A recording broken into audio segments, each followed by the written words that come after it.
सदगुरुदेव जी की जय हो। बंदी छोड़ कबीर साहिब की जय हो। बंदी छोड़ गरीबदास जी महाराज जी की जय हो। स्वामी राम देवानंद जी गुरु महाराज जी की जय हो। बंदी छोड़ सदगुरु संत रामपाल जी महाराज जी की जय हो। दंडवतम गोविंद गुरु को बंधु अमजद सोए पहले भय प्रणाम तिन नमो जो आगे होए। गुरु को कीजिए दंडवत की कोटि कोटि प्रणाम। चरण कमल में राखिए मैं बांधी जाम गुलाम। कुत्ता हूँ आपके चरणों का मुतिया मेरा नाम। गले प्रेम की रस्सी जहाँ कहचूं ता जाऊं।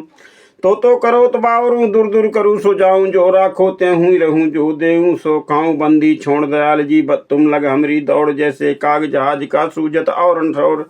साधु माई बाप है कि साधु भाई बंद। साध मिलाव है राम से काटयम के फन। सब पदवी के मूल है सकल सिद्ध है। तीरदास गरीब सतपुरुष बजो के अभिगत कला कबीर। सदगुरुदेव की जय। भगत भाइयों, महर्षि वामदेव की तपोभूमि से विराटपुरी बांदा से मैं राकेश कुमार वर्मा अपने सभी आंदोलनकारी भाई बहनों के साथ पुनः अपने परम पूज्य सदगुरुदेव जी के साथ हुए षड्यंत्र का खुलासा करने के लिए ज्ञान अमृत एवं षड्यंत्र का विष नामक पुस्तक के माध्यम से उपस्थित हूँ। अपने उन मंद बुद्धि के भाई बहनों को जगाने के लिए जो गुरु गद्दार राष्ट्रीय समाज सेवा समिति के फर्जी नामदान संचालकों और फर्जी नामदान सेंटरों में जाकर के लूट रहे हैं और अपनी अनमोल भक्ति कमाई भी बर्बाद कर रहे हैं और अपना आर्थिक धन भी बर्बाद कर रहे हैं। इन गुरु गद्दारों ने बरवाला कांड की घटना 5 महिला एक बच्चे की हत्या आश्रम के अंदर पीट पीट कर दी और कोर्ट में ये गवाही दे दी कि हमने सदगुरुदेव जी से कहने से हमने भक्तों को बंधक बनाया और 5 महिला एक बच्चे की डंडे से पीट पीट करके हत्या की। कोर्ट में इन्होंने बयान दिया है। तो भगत भाइयों, ये जो कहते हैं कि आर समाजियों ने करौथा कांड भी कराया और आर समाजियों ने ही बरवाला कांड करवा दिया, इस पुस्तक में जब आप पढ़ेंगे तो जस्ट इससे विपरीत आपको मिलेगा। क्योंकि आर समाजी कोई और नहीं थे। कौन थे? इस पुस्तक के 78-79 नंबर पन्ने पर हम पढ़ेंगे आज, आपको पता चलेगा कि आर समाजी को सदगुरुदेव जी ने मुख कमल से कहा कि कौन है हमारे मामी फूफा फूफी के बताए हैं सदगुरुदेव जी ने। आपके समक्ष करता हूं, क्योंकि जिस तरीके ये लोग दिन में जाने कितने प्रोपगंडा भरे वीडियो डालते हैं, पीले पर्चे दिन भर सोशल मीडिया में डालते। गुरु जी का ये आदेश आ गया, गुरु जी का ये आदेश आ गया, गुरु जी का ये आदेश आया गया, ये तेल लगाना है, वो तेल लगाना है। बताइए, नित्य पाखंड कर रहे हैं अपने कुकर्म को छुपाने के लिए। सदगुरुदेव जी ने कहा ही है कि एक झूठ को छिपाने के लिए 100 झूठ बोलने पड़ते हैं। तो इनके इतने पाप हैं कि ये कितना भी छिपाएं छिपेंगे ही नहीं। अब तो सत्यभूषण दास जी के द्वारा मानिए ज्ञान अमृत षड्यंत्र के विष नामक पुस्तक से खुलासा हो ही रहा है। हमारे भाई बहन भी कर रहे हैं, मैं भी उन्हीं के पीछे लगा हुआ हूं। तो आपको बताते हैं कि गुरु जी ने आर समाजियों को अपने ही घर परिवार का बताया है। ये देखिएगा 78 नंबर पन्ना है ज्ञान अमृत षड्यंत्र के विष नामक पुस्तक का। अब इसको हम नीचे से पढ़ेंगे। गुरु जी ने दूसरी ओर अपने सत्संगों में साफ सुना रखा है कि गुरु जी के जितने भी घर परिवार हित मित्र रिश्तेदार नाते रिश्ते वाले हैं वे सभी आर समाजी हैं। गुरु जी के जितने भी परिवार हित मित्र रिश्तेदार नाते रिश्ते वाले हैं वो सभी आर समाजी हैं और आर समाजियों के समर्थन में रहते हैं। यानी आर समाजी के समर्थन में रहते हैं, ये उन्हीं के मार्गों का अनुसरण करते हैं। ज्ञान तो मेरा भी सुनते हैं। यानी जो शिष्य बने रहते थे बंदूकधारी, गुरु जी के आगे पीछे जब दर्शन को गुरु जी आते थे आश्रम के अंदर तो ये पहले निकलते थे बंदूकधारी, एक से एक संगीन बंदूकें लेकर के। और वो निकलते थे पहले, फिर गुरु जी बाद में निकला करते थे और ऐसे वहां पर ड्रामा करते थे, ऐसे ऐसे जैसे इनसे बड़ा तो कोई गुरु जी को चाहने वाला, गुरु जी को आज्ञाकारी कोई शिष्य है ही नहीं। ऐसे वहां ड्रामा करते थे। तो क्या बताते हैं, मगर उसे अमल में ना लाकर साजिश का विष फैलाते हैं। ज्ञान तो सदगुरुदेव जी यहाँ पे कह रहे हैं कि ज्ञान तो मेरा भी सुनते हैं मगर उसे अमल में नहीं लाते, साजिश का विष फैलाते हैं। जैसे सतगुरुदेव जी ने सत्संग के माध्यम से बताया था कि 2 काल के दूत संगत में उत्पन्न हो चुके हैं। उनमें से एक था सतगुरु जी का सगा महाकुकर्मी भाई महेंद्र उर्फ मोहनलाल, और दूसरा इसी का मित्र बलजीत लहरी आदि आदि। यही तो मास्टरमाइंड, ये मुख्य मास्टरमाइंड है ये बरवाला कांड की घटना का श्रवण करवाने के। देख लीजिए कि भक्ति मुक्ति ट्रस्ट के इस पर्चे को जो हमको मिला था आश्रम के अंदर, भक्ति मुक्ति ट्रस्ट का ये पर्चा जिसमें 2 पते लिखे हुए हैं, सतलोक आश्रम बरवाला और सतलोक आश्रम करौथा हैं। तो बंदी छोड़ भक्ति मुक्ति ट्रस्ट के संपत्ति को हड़प करने के लिए धोखे से गुरु जी के साइन बना के अधिकार ले लिए बलजीत लहरी। वो डीड पड़ी है सोशल मीडिया में, आप देख लीजिएगा। और उसको कबीर परमेश्वर भक्ति ट्रस्ट में कन्वर्ट करवा करके सारी संपत्ति ये लोग कबीर परमेश्वर भक्ति ट्रस्ट में करवा लिए और उसी में सारा ये कुकर्म कर रहे हैं। और जवाब दे चूंकि जो है बंदी छोड़ भक्ति मुक्ति ट्रस्ट जो है वो सतगुरुदेव जी के संरक्षण में बना था, देख रेख में, तो सारा कुकर्म उसके माध्यम से किया, तो वसूली सतगुरुदेव जी से। वकील साहब ने बताया है कि अभी जो जितना मतलब सरकार का पैसा खर्च हुआ बरवाला कांड की घटना में सतगुरुदेव जी को गिरफ्तार करने को, वो सारा खर्चे का मुकदमा भी चल रहा है, अभी खत्म नहीं हुआ है। क्योंकि सतगुरुदेव जी के नाम कोई संपत्ति है नहीं, लेकिन मुकदमा कष्ट जो कुकर्म करते हैं ये लोग और आरोप लगा देते हैं गुरु जी पर। तो यहां बताते हैं कि आर समाजी गुरु जी के रिश्तेदार हैं। इस संबंध में आप प्रमाण के रूप में करौथा कांड का रहस्य का पुस्तक पेज नंबर 11 पर देख पढ़ सकते हैं। ये इन्हीं की गुरु गद्दारों की लिखी पुस्तक है करौथा कांड का रहस्य। मामा फूफी के भाई बहन और आदि आर समाजी गुरु जी के रिश्तेदार हैं। ध्यान योग विषय सतलोक आश्रम बरवाला हो या करौथा आश्रम हो, दोनों ही आश्रमों में वो लोग प्रबंधन करने वाले पदाधिकारीगण जो गुरु जी के नाते रिश्ते हित मित्र घर परिवार वाले आर समाजी लोग हैं और वे सभी अंदर ही अंदर आर समाजियों के समर्थन में रहते हैं। वो तो गुरु जी को दिखावे में बने रहते थे कि हम बहुत अच्छे चित्र हैं, लेकिन नित्य षड्यंत्र आर समाजियों के साथ मिलकर के करते रहते हैं। यहाँ वकील साहब बता रहे हैं गुरु जी के इर्द गिर्द रहने वाले सारे के सारे आर समाजी हैं जो संत रामपाल जी महाराज जी का शिष्य बनकर आश्रम का सारा प्रबंधन अपने हाथों में लेकर के गुरु जी के ज्ञान को गोबर करते एवं धर्म को धंधा का स्वरूप देते चले आ रहे। हम इन धंधा वालों के संपर्क में आने से बचना चाहिए। हमें इन धंधा वालों के संपर्क में आने से बचना चाहिए। यानी आप इन आश्रमों में जाने से बचिए। बचिए क्या, जाइए ही नहीं, बिल्कुल जाना बंद कर दीजिए, क्योंकि वहां आपको कोई पुण्य मिलने वाला नहीं है। भाई 10वां अंश गुरु को दीजिए तो गुरु जी के हाथ में दीजिए ना। गुरु जी तो जेल में हैं, अब 10वां अंश आप किसको देने जा रहे हैं? 10वां अंश गुरु को दीजिए और जीवन जन्म सफल कर लीजिए। तो 10वां अंश आप गुरु जी के हाथ में दीजिए, कौन मना करता है? लेकिन आप क्या अपने अंतर आत्मा से आप विचार करके देखो कि आपके 10वें अंश का पैसा गुरु जी के हाथों में जा रहा है। अगर गुरु जी के हाथों में जा रहा है तो गुरु जी फिर जेल से ये क्यों कह रहे कि मेरे दांत में दर्द है, मुझे इलाज की आवश्यकता है, और वो जेल अधीक्षक के महोदय के माध्यम से पटिशन लगाते हैं। और इलाज के लिए जो डॉक्टर जाता है संदीप सन्ना, वो राष्ट्रीय समाज सेवा समिति का ही सदस्य है। इस पुस्तक में पढ़िएगा, सारा खुलासा किया वकील साहब ने। तो वो संदीप शर्मा इन गुरु गद्दारों का ही डॉक्टर, उसने आर्टिफिशियल जो जबड़ा लगाया गुरु जी का, जो आप लोग अपने आप को संत रामपाल जी महाराज जी का शिष्य मानते हो, तो आपके गुरु को संदीप शर्मा ने जो जबड़ा लगाया वो भी सही नहीं था। उस जबड़े के कारण गुरु जी के दांतों में मसूड़ों में घाव हो गया, उसमें पस पड़ गया। समझ लीजिए दांत का दर्द कितना खतरनाक होता है, नींद हराम हो जाती है, इतना खतरनाक दर्द होता है कि कैसा कितना कष्ट सहा परमात्मा ने। पानी में भिगो करके रोटी खाते थे परमात्मा। अब भगत भाइयों, मैं हनुमान जी तो है नहीं कि मैं अपना सीना चीर के दिखा दूं तब आपको विश्वास हो जाए। सबूत आपको पढ़ना नहीं है, और आंदोलनकारियों के जब वीडियो डाल रहे हैं सबूत के सहित आपको बता रहे हैं, उसको गुरु गद्दार कहते हैं, ये भ्रमित कर रहे हैं। अरे भ्रमित कर रहे हो तो सबूत दो ना।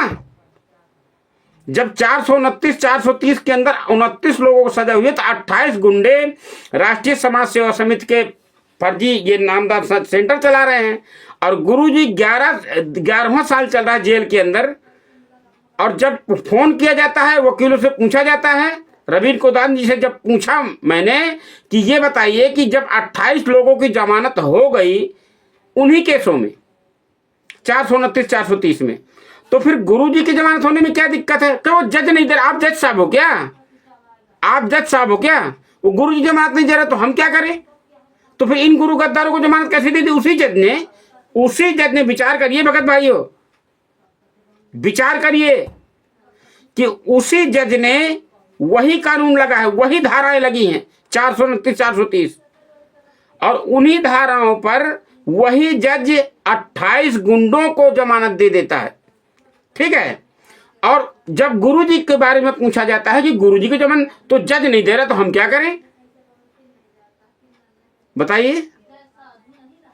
और ये नहीं कह रहे कि हमने गुरुजी की जमानत, ये इन्होंने, जब मैंने पूछा कि आप गुरुजी के बारे में कितनी बार आप पटिशन कि 4 बार लगाए हैं, हमने कहा वर्तमान में कोई पटिशन लगा है गुरुजी की जमानत का, कोई अर्जी पड़ी है क्या? हाँ पड़ी है। मैंने कहा उसका नंबर दीजिए, वो भी नहीं सही बताया, जाने कौन से केस का नंबर बताया, वो आप इंटरनेट से निकाल लीजिए। अरे हम तो निकाले, पूरी फाइलें लिए बैठे हैं, अब क्या निकालें? इसमें तो पूरी फाइल वकील साहब ने इंग्लिश का हिंदी में अनुवाद करके दिया है। हम तो पूछ रहे हैं आपसे, क्योंकि आप गुरुजी की जमानत में नाम पर जो है लाखों रुपया खा गए और खा रहे हैं उनके शिष्यों से ले लेकर गुरुजी की जमानत के नाम पर। तो हम तो आपसे पूछेंगे ना, हमारा राइट आपसे बनता है, क्योंकि आप संत रामपाल जी महाराज जी के केस को देख रहे हैं, चाहे वो MS नैन हो और चाहे वो रविंद्र कोदान हो या अन्य कोई वकील हो, जो भी हमारे गुरुजी का केस देख रहे हैं। AP सिंह तो वकील ही नहीं था, वो तो फर्जी में वकील बना था। वीडियो में आके ड्रामा करते हैं कि मुझको जाने नहीं दिया, मुझको रोक के रखा गया, और वो अधिकारी कह रहा है कि आपका इसमें नाम नहीं है। वीडियो देख लीजिएगा आप, वो कह रहा है कि आपका इसमें नाम नहीं है। दुनिया के लेक्चर दिए। तो भगत भाइयों जागिए, जागिए, क्योंकि सदगुरुदेव जी ने बताया है कि सोते हुए को जगाना आसान है, लेकिन जो जानबूझकर सोने का नाटक कर रहा है उसको जगाना बड़ा मुश्किल है। तो भगत भाइयों आइए परमात्मा की एक अमर वाणी के साथ ये दास अपनी बात को समाप्त कर देगा। परम पूज्य गुरुदेव कबीर साहब कहते हैं कि बहुर नहीं आना है यही देश, बहुर नहीं आना है यही देश, बहुर नहीं आना यह देश। क्या बताते हैं कबीर साहब? कहते हैं कि जो जो गए बहुर नहीं आए, जो जो गए बहुर नहीं आए, पठवत नाही संदेश, बहुर नहीं आना है यही देश, बहुर नहीं। गुरु जी ने अपने सत्संग के माध्यम से बताया है कि जो ये नकली गुरु है ना, जो हजारों, 10,000, 20,000, 50,000 जिनके साथ झुंड लगा हुआ है, अब शिष्य, क्योंकि जब तक गुरु और शिष्य के उसमें मर्यादा है कि जब तक शिष्य की मुक्ति नहीं होगी तब तक गुरु की मुक्ति नहीं होगी। लेकिन शिष्य का धर्म है कि गुरु की आज्ञा पर चले। अब शिष्य गुरु की आज्ञा नहीं मानता, गुरु के नियम नहीं मानता, तो फिर उसके लिए नहीं है ये बात। तो जो जो गए बहुर ना आए, पठवत नाही संदेश, बहुर नहीं आना है यही देश। सुर नर मुनि अरु कुतुम औलिया, सुर नर मुनि अरु कुतुम औलिया, देवी देव गणेश बहुर नहीं, आना है या देश बहुर नहीं, आना है यही देश। परमात्मा बता दे कि मनुष्य जीवन एक बार अगर छूट गया ना तो दोबारा मनुष्य देह में आना, ये वाणी ये संकेत दे रही है कि दोबारा मनुष्य देह में वापस आना लोहे के चने के चबाने के बराबर है, क्योंकि 84 लाख योनियों का कष्ट भोग करके ही एक बार मनुष्य देह मिलती है। ये काल भगवान का नियम। लेकिन परमात्मा कहते हैं सद्भक्ति करने वाले को, मान लीजिए किसी कारणवश उसका मोक्ष नहीं हुआ तो सद्भक्ति से उसके इतने पुण्य बन जाते हैं, उसको दोबारा मनुष्य जीवन मिल जाता है। उसको जो अपने सतगुरु के ज्ञान और वचन को अंतिम सांस तक चलता है उसमें पूरी उसका तो मोक्ष हो जाता है। लेकिन जो जिसको काल भ्रमित कर देता है, उसने कहा था ना कि मैं उनको भ्रमित कर दूंगा, इतना भ्रमित कर दूंगा कि वो आप कहते रहोगे और वो आपकी सुनेंगे नहीं। वही समय चल रहा है। आंदोलनकारी आपको एक एक पॉइंट पर बता रहे हैं लेकिन आपको मानना नहीं है, तो फिर यही होगा। क्या होगा कि धरी धरी जन्म सब भर में है, धर धर जन्म सब भर में है, और ब्रह्मा विष्णु महेश बहुर नहीं, आना है या देश बहुर नहीं, आना है यही देश। तो चुंडित मुंडित और पंडित लो, चुंडित मुंडित और पंडित लो, सरग रसातल शेष बहुर नहीं, आना है या देश बहुर नहीं, आना है यही देश। नाना भेष बनाए सब मिले, नाना भेष बनाए सब मिले, घूम फिरे चहु देश। क्या दिया निर्णय कि ईश्वर निराकार है। नाना भेष बनाए सब मिले, सब आ गए सब, और उन सब पर दया करके परमात्मा ने आपको तब तक तत्व ज्ञान पहुंचा रहा है। भगत भाइयों, जो आप इन गुरु गद्दारों के, कोई पवन कुमार यादव के पीछे लगा है, कोई संजय राय के पीछे लगा है, कोई मन उस गुरु गद्दार मैनेजमेंट राष्ट्रीय समाज सेवा समिति के पीछे लगा है, इनके नित्य प्रोपगंडे, झूठ, बकवास, मक्कारी, धोखेबाजी को सोशल मीडिया में शेयर करता है। गुरु जी का ये आदेश आ गया, गुरु जी का आदेश आया तेल ले लगाना है, गुरु जी का आदेश आ गया आश्रम में सोने में काल घुस गया, गुरु जी का आदेश आया है कि ऐसा नहीं करना, वैसा नहीं करना, दुनिया का। लेकिन नाना भेष बनाए सब मिले, ये भेष बना करके हैं और आपको लूट रहे हैं। गुरु जी का ज्ञान बता बता करके हैं, अपने मतलब की वाणी सेलेक्ट करके उनको छोटे छोटे वीडियो कटिंग करके डाल करके आपको भ्रमित कर रहे हैं। आप जागिए, गुरु जी के ज्ञान को ही सुन करके जागिए। तो नाना भेष बनाए सब मिले, और ढूंढ फिरे चहु देश बहुर नहीं, आना है यही देश बहुर नहीं, आना है यही देश। कहत कबीर अंत ना पई हो, कहत कबीर अंत ना पई हो, कहें कबीर अंत ना पई हो, और बिन सत गुरु उपदेश बहुर नहीं, आना है यही देश बहुर नहीं, आना है या देश। कहत कबीर अंत ना पई हो, कहत कबीर अंत ना पई हो, बिन सत गुरु उपदेश बहुर नहीं, आना है यही देश बहुर नहीं।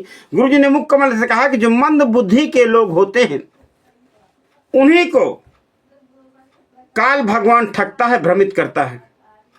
जो अपने गुरु के ज्ञान को अंतिम, उत्तम और सर्वोत्तम नहीं मानते, जो अपने सदगुरु के ज्ञान को अंतिम, उत्तम और सर्वोत्तम नहीं मानते, उनको, उन मंद बुद्धि वालों को काल भ्रमित करके अपने जाल में जकड़ लेता है। जैसे गुरु जी ने बताया था, शिकारी आएगा, दाना डालेगा, जाल बिछाएगा, हम दाना नहीं खाएंगे तो नहीं फंसेंगे, बाकी सत्संग में सुन लीजिएगा। इन्हीं शब्दों के साथ अपनी वाणी को विराम दूंगा। सदगुरुदेव की जय, बंदी छोड़ कबीर साहिब की जय, बंदी छोड़ गरीबदास जी महाराज की जय, स्वामी रामदेवानंद जी गुरु महाराज की जय। सत साहिब।